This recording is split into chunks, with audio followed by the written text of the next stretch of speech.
Content monetization policy এটা একটা বিশাল বড় রোগ, এটা একটা সাংঘাতিক রোগ। এই রোগে যদি আপনি আক্রান্ত হন তাহলে কিন্তু আপনি কখনোই মনিটাইজেশন পাবেন না এবং মনিটাইজেশনের জন্য আপনি অ্যাপ্লাইও করতে পারবেন না। তা এই রোগে যদি আপনি আক্রান্ত হন তখন আপনি কি করবেন? আপনি কিন্তু বুঝতে পারবেন না যে কি কারণে আপনার কন্টেন্ট মনিটাইজেশন পলিসি এসছে। এই রোগটা এমন একটা রোগ, ফেসবুক আপনাকে ধরিয়ে দেবে না যে আপনার এই কন্টেন্টটার জন্য আপনি কন্টেন্ট মনিটাইজেশন পলিসি পেয়েছেন বা ওই ধরনের ভিডিও পোস্ট করেছেন যার জন্য আপনি কন্টেন্ট মনিটাইজেশন পেয়েছেন। ফেসবুক কিন্তু আপনাকে এই বিষয়গুলি কখনই ধরিয়ে দেবে না। তখন কিন্তু আপনি নানা রকম সমস্যার সম্মুখীন হবেন, আপনি হ্যারেস হবেন, আপনি কিছুতেই বুঝতে পারবেন না যে কোন ভিডিওটার জন্য, কোন পোস্টের জন্য আমার কন্টেন্ট মনিটাইজেশন পলিসি এসেছে।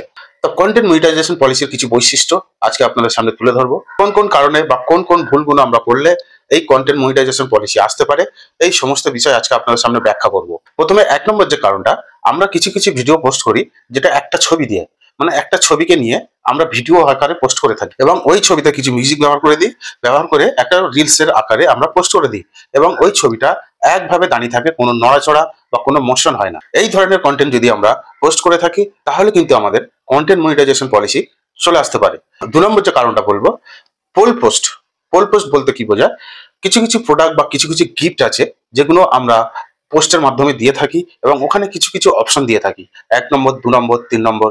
মানে আপনি বুঝতে পারবেন, আপনাকে মনে করেন কোনো কোশ্চেন করা হলো এবং ওই কোশ্চেনে 4টে অপশন দেওয়া হলো, 1 নম্বর অপশন, 2 নম্বর অপশন, 3 নম্বর অপশন বা 4 নম্বর অপশন, এরকম কিছু অপশন দেওয়া হলো। এই টাইপের কিছু পোস্ট করলে কিন্তু আপনার কন্টেন্ট মনিটাইজেশন পলিসি চলে আসতে পারে। স্লাইড শো মোশন যেগুলো বলে থাকি আমরা, যেমন মনে করুন একটা ভিডিও আকারে আমরা কন্টেন্ট তৈরি করেছি যার মধ্যে 5টা, 6টা, 7টা ছবি দিয়েছি।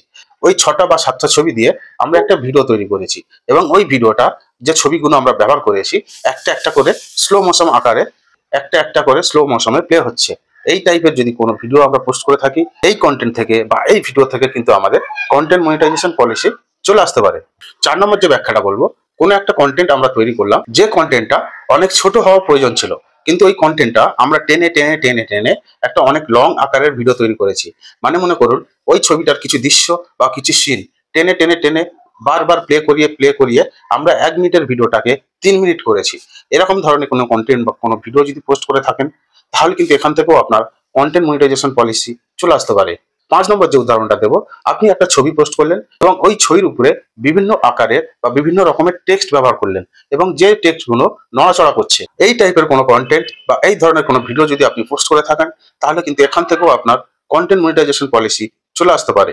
6 নম্বর যে ব্যাখ্যাটা দেবো, আপনি কোনো একটা ভিডিও পোস্ট করলেন, ওই ভিডিওর মধ্যে 5 সেকেন্ড বা 6 সেকেন্ডের একটা কোনো বিজ্ঞাপন বা কোনো অ্যাড আকারের আপনি ভিডিও অ্যাড করলেন। এই ভিডিওটার মাধ্যমে আপনার এঙ্গেজমেন্ট আপনি বাড়াতে চাইছেন, এরকম যদি ভিডিও আপনি কোনো পোস্ট করে থাকেন তাহলে কিন্তু ওখান থেকেও আপনার কন্টেন্ট মনিটাইজেশন পলিসি চলে আসতে পারে। 7 নম্বর যে ব্যাখ্যাটা দেবো, আপনি এমন একটা কোনো ভিডিও পোস্ট করলেন, এই ভিডিওটার মধ্যে আপনি গালিগালাজ করছেন বা বাজে বাজে ভাষা ব্যবহার করছেন বা কোনো ব্যক্তিকে অপমান করছেন বা কোনো ব্যক্তিকে বাজে বাজে ভাষায় মন্তব্য করছেন বা কোনো ব্যক্তিকে অপমানমূলক কোনো কথাবার্তা বলছেন বা কোনো মন্তব্য করছেন, এরকম ধরনের কোনো ভিডিও যদি আপনি পোস্ট করে থাকেন, ওই ভিডিও থেকেও কিন্তু আপনার কন্টেন্ট মনিটাইজেশন পলিসি চলে আসতে পারে। ঠিক তারপরে যে ব্যাখ্যাটা দেবো, আপনি কোনো একটা ভিডিও পোস্ট করলেন এবং ওই ভিডিওর পাশে আপনি কোনো একটা লিঙ্ক শেয়ার করলেন, ওই লিঙ্কটা শেয়ার করার কারণে আপনি কিছু মুনাফা পেতে পারেন বা ইনকাম করতে পারেন। এরকম কিছু লিঙ্ক আপনি আপনার ভিডিওতে শেয়ার করলেন এবং আপনি ওখানে বা আপনার ভয়েসে মন্তব্য করলেন যে এই লিঙ্কটাকে শেয়ার করুন, আপনি এখান থেকে এই হতে পারেন, আপনি এখান থেকে এই করতে পারেন, আপনি ওখান থেকে এই পেতে পারেন। এই ধরনের কোনো যদি ভিডিও আপনি পোস্ট করে থাকেন তাহলে কিন্তু এখান থেকেও আপনার কন্টেন্ট মনিটাইজেশন পলিসি চলে আসতে পারে। ঠিক তারপরে যে বিষয়টা বলবো, আপনি যদি এমন কিছু পোস্ট করে থাকেন যেখানে সেক্সুয়াল কিছু থাকে, মনে করুন সেক্সুয়াল কোনো ঘটনা বা সেক্সুয়াল ছবি বা সেক্সুয়াল কিছু ভিডিও, এরকম ধরনের কন্টেন্ট যদি আপনি পোস্ট করে থাকেন, এখান থেকেও কিন্তু আপনার কন্টেন্ট মনিটাইজেশন পলিসি চলে আসতে পারে। এবং সর্বশেষে যে ব্যাখ্যাটা দেবো, আপনি কোনো দুর্ঘটনাগ্রস্ত ছবি বা কোনো দুর্ঘটনাগ্রস্ত পোস্ট, মানে কোনো মানুষের কোনো দুর্ঘটনা হয়েছে, সেখানে তার হাত পা বা কিছু ক্ষতিগ্রস্ত হয়েছে, ভেঙে গেছে বা ওই ব্যক্তি রক্তাক্ত অবস্থায় আছে, এরকম কিছু পোস্ট করলে, এরকম কিছু কন্টেন্ট যদি আপনি বানান তাহলে কিন্তু আপনার কন্টেন্ট মনিটাইজেশন পলিসি চলে আসে। এবং কোনো দুর্ঘটনাগ্রস্ত লোক কোনো হসপিটালের বেডে শুয়ে আছে বা হসপিটালে চিকিৎসাধীন, সেই টাইপের কিছু ভিডিও আপনি যদি করে থাকেন তাহলে কিন্তু আপনার কন্টেন্ট মনিটাইজেশন পলিসি চলে আসতে পারে।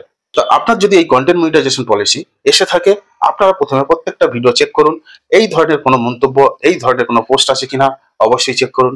আপনার যদি এই টাইপের কোনো ভিডিও পোস্ট করা থাকে তাহলে অবশ্যই ওই কন্টেন্টগুলো আগে ডিলিট করুন এবং ঠিক তারপরে আপনারা রিপোর্ট করুন। রিপোর্ট কিভাবে করতে হয় আমরা কম বেশি সকলেই জানি।